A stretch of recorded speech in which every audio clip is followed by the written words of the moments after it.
The National Reconstruction and Resilience Authority, NARRA, is in the process of mapping large construction projects across the island. CEO of NARRA, Major General Antony Anderson, gave an update at the recent Recovery and Rebuilding Expo in St. James. Details from Andrea Chisholm. Here is, as I said, we have a mandate to accelerate.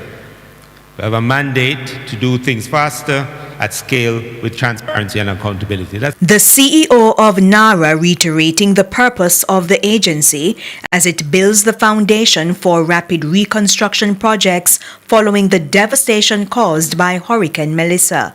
Urgency is what we're about now.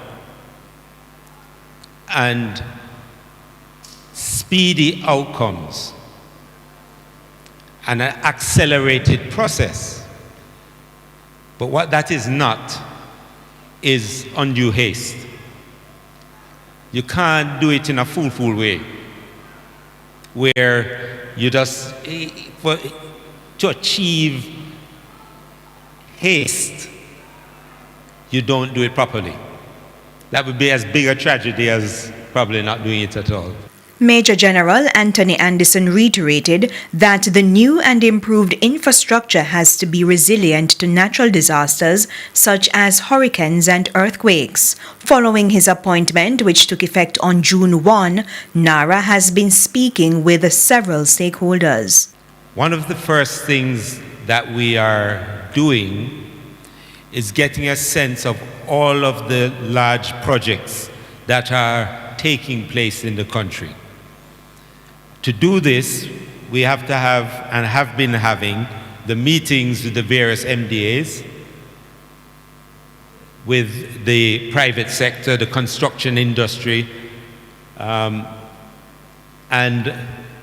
anyone else who is thinking, and the private sector, of course, who are doing their own developments. And the reason for that, we really need all of this development, all of these projects mapped.